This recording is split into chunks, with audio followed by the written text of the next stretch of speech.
इस जुल्म में पारा माइनस तक पहुंच चुका है। पहाड़ों ने बर्फ की चादर ओढ़ ली है। पेड़ों से लेकर मकानों की छतों तक बर्फ की मोटी परत जमी हुई है। मौसम विभाग के अनुसार आने वाले दिनों में ठंड और ज्यादा बढ़ेगी। तो 6 तस्वीरें आपके टेलीविजन स्क्रीन पर हैं। जम्मू कश्मीर, लद्दाख और उत्तराखंड के चमोली से आप देख पा रहे हैं, जहां पर आप देख सकते हैं सोपोर, द्रास, कश्मीर घाटी, शोपियां, बांदीपुरा और चमोली में मौसम किस तरीके से करवट बदल चुका है। कई जगह पर बर्फबारी हो रही है। पहाड़ी इलाकों में हो रही बर्फबारी का सीधा असर निचले इलाकों में देखने को मिल रहा है, क्योंकि ठिठुरन के साथ अब हाड़ कपा देने वाली जो ठंड है वो पड़ने लगी है, जिसका सबसे ज्यादा असर लोगों की दिनचर्या पर पड़ रहा है। पूरे उत्तर भारत में कड़ाके की ठंड है। बर्फीली हवाएं चल रही हैं। पारा लगातार नीचे गिर रहा है। अब मौसम विभाग ने अलर्ट जारी किया। आज और कल भी शीतलहर जारी रहेगी। मौसम विभाग ने इसके लिए येलो अलर्ट जारी किया है। पहाड़ों पर लगातार हो रही बर्फबारी की वजह से पारा 4 डिग्री सेल्सियस तक गिर चुका है।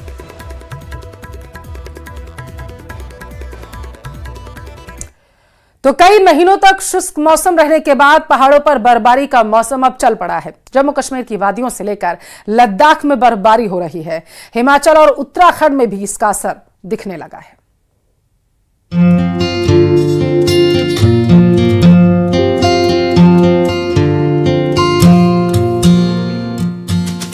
जम्मू कश्मीर से लेकर उत्तराखंड के ऊंचाई वाले इलाकों में बर्फबारी हो रही है।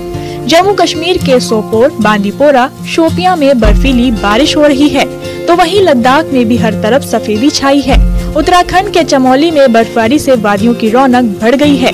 कश्मीर में बर्फबारी का मौसम शुरू हो गया है। श्रीनगर और लेह को जोड़ने वाला जोजिला की ये तस्वीरें देखिए। हर तरफ बर्फ की मोटी परत दिख रही है। गाड़ियां भी बर्फ से ढक चुकी हैं। कई जगहों पर रास्ते बंद हो गए हैं।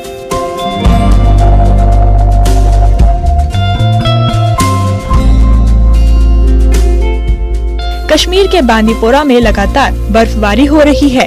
घरों से लेकर पेड़ तक सभी बर्फ के सफेद चादर में ढके हैं। बांदीपोरा में लगभग 4 से 5 इंच बर्फ की परत जम चुकी है। सोनमर्ग में हर तरफ बर्फीले नजारे दिख रहे हैं। सैलानियों की मुराद पूरी हो गई है, क्योंकि यहाँ आने वाले सैलानी बर्फबारी का लुत्फ उठाने आते हैं। गुलमर्ग की भी ये तस्वीरें आपको दिखाते हैं। यही बर्फबारी का दौर शुरू हो गया है, जिसका पर्यटक खूब आनंद ले रहे हैं। मैं इस वक्त दुनिया भर में मशहूर सयाहती मकाम गुलमर्ग में हूँ। यहाँ पर बर्फबारी हुई और आप देख सकते हैं ये गुलमर्ग है, और यहाँ पे आप देख सकते हैं किस तरीके से टूरिस्ट जो है एंजॉय कर रहे हैं। एक दूसरे पे बर्फ फेंक रहे हैं, बर्फ में खेल रहे हैं, बच्चे भी और महिलाएं भी। ये देख सकते हैं आप गुलमर्ग में इस वक्त हर तरफ से यही नज़ारा देखने को मिल रहा है। अद्भुत नज़ारा है। टूरिस्ट से हम बात करेंगे। कहाँ से आए आप? दिल्ली। तो कैसा लगा यहाँ पे बर्फ इस वक्त गिर रही है? बहुत अच्छा, बहुत। हम लोग कल ही दिल्ली आए हैं, कल ही दिल्ली से यहाँ आए हैं, और आज स्नोफॉल है, उसमें बहुत अच्छा लग रहा है। हम लोग बहुत एंजॉय कर रहे हैं और वाकई में अमेजिंग। तो ऐसा नज़ारा कभी देखा है? नहीं, बिल्कुल नहीं। ये फर्स्ट टाइम हमारा। ये हमारे लिए सच में हमने सुना था कि कश्मीर एक स्वर्ग होता है, और सच में ये स्वर्ग से भी बहुत सुंदर। हमारी लाइफ का सबसे ब्यूटीफुल। इनको सर्दी का कोई एहसास नहीं है। सर्दी में भी इनको गर्मी का एहसास हो रहा है। ये देखिए छोटे बच्चे भी जो है यहाँ पे बर्फ के साथ खेल रहे हैं। तो ये आप बताइए, ऐसा नजारा कभी से पहले देखा है? नहीं, बिल्कुल नहीं देखा। सच में बहुत अमेजिंग है। तो ट्रिप का पैसा वसूल? बिल्कुल डबल वसूल। सोपोर का भी यही हाल है। यहाँ भी बर्फ ने डेरा जमा लिया। घरों के बाहर सड़कों पर बर्फ जमी हुई है, जिससे बाहर निकलना भी मुश्किल हो रहा है। श्रीनगर में तापमान -5.4 डिग्री सेल्सियस तक गिर गया। गुलमर्ग में -3 डिग्री सेल्सियस दर्ज किया गया। हिमाचल प्रदेश की लाहौल घाटी में तापमान -20 डिग्री तक पहुंच गया है। पहाड़ों में बर्फबारी होने से मैदानी इलाकों में ठंड बढ़ने की पूरी संभावना है। Bureau report, news 18।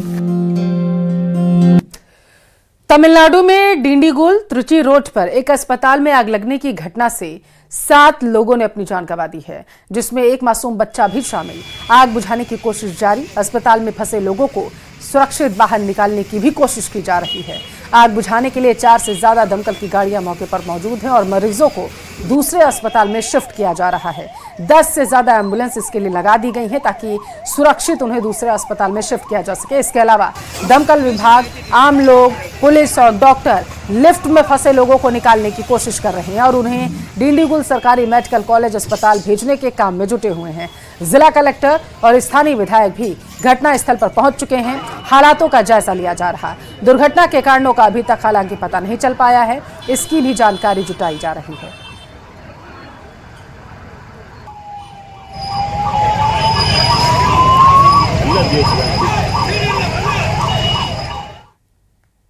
Delhi NCR में वायु प्रदूषण के मामले में सुप्रीम कोर्ट में आज सुनवाई होनी है। पिछली सुनवाई में कोर्ट ने ग्रेफ 4 को हटा दिया था। बताया जा रहा है कि एएसजी की तरफ से पेश किए गए ब्रीफ नोट में कहा गया था कि दिल्ली एनसीआर में प्रदूषण स्तर में काफी हद तक कमी आई है और ये सुधरता जा रहा है। वहीं वायु गुणवत्ता प्रबंधन आयोग यानी कि CAQM की वकील ने कहा कि प्रदूषण स्तर में लगातार सुधार है। हालांकि इसमें मौसम का भी योगदान है। अब प्रदूषण स्तर ग्रेफ लेवल से बाहर है। वायु गुणवत्ता प्रबंधन आयोग की वकील ने कहा था कि दिल्ली की भौगोलिक परिस्थितियों को समझना बेहद जरूरी है। उन्होंने कहा था कि नवंबर-दिसंबर में यहाँ प्रदूषण स्तर बढ़ जाता है।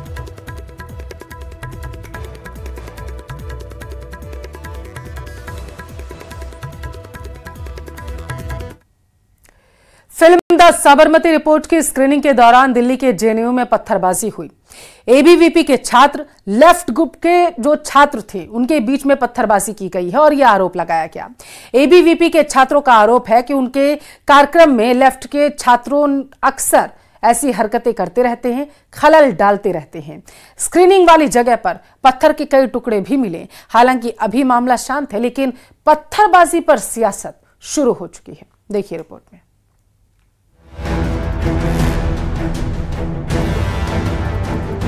दिल्ली की जवाहरलाल नेहरू यूनिवर्सिटी यानी जेएनयू एक बार फिर सुर्खियों में है। जेएनयू में जमकर बवाल हुआ है। द साबरमती रिपोर्ट की स्क्रीनिंग के दौरान जमकर पत्थरबाजी हुई है। आप फर्श पर पड़े ये पत्थर देख सकते हैं। बताया जा रहा है कि फिल्म की स्क्रीनिंग चल रही थी, तभी अंधेरे का फायदा उठाकर पत्थरबाजी की गई। एबीवीपी से जुड़े छात्रों का आरोप है कि लेफ्ट गुट के छात्रों ने पत्थरबाजी की है।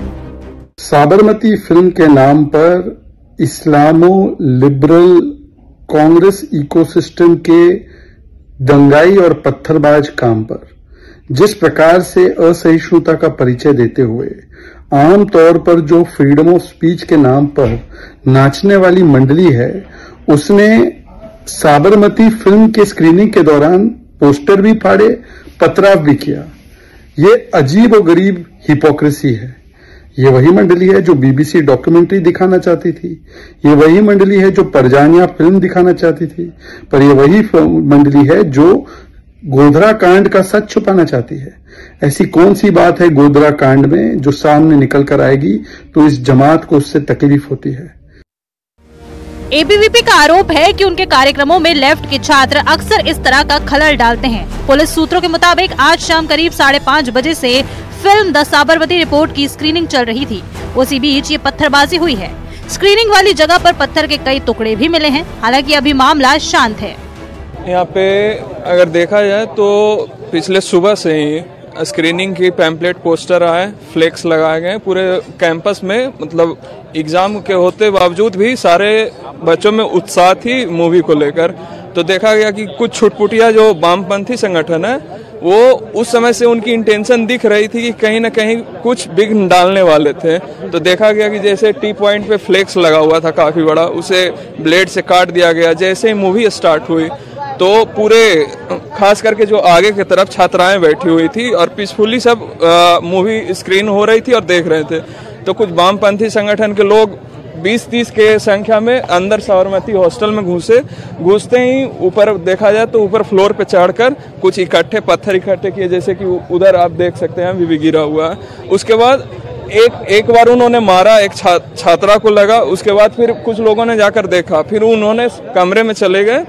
फिर करीब 3 बार पत्थर मारी गई। जब उसके बाद फिर पुलिस को फोन किया गया, दिल्ली पुलिस आई। उसके बाद फिर चीजों को निगरानी करे। फिल्म द साबरमती रिपोर्ट पर किसे आपत्ति है? आखिर फिल्म से कौन नाराज है? किसने पत्थर चलाए? ये सवाल पूछे जा रहे हैं। इस बीच जेएनयू में एक बार फिर एबीवीपी और लेफ्ट के छात्रों में तनाव है। Bureau report, news 18। Atul Subhash suicide मामले में पुलिस की जांच लगातार आगे बढ़ रही है। जौनपुर पहुंची बेंगलुरु पुलिस कागजी कार्रवाई कर रही है।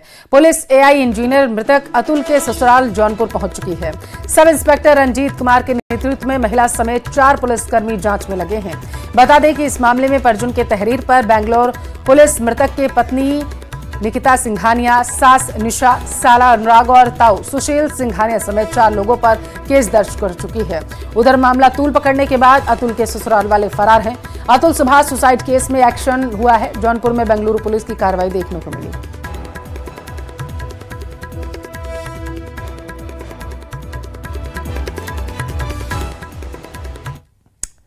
देश के 2 अलग अलग शहरों में एक ही अंदाज में धमाके से दहशत है।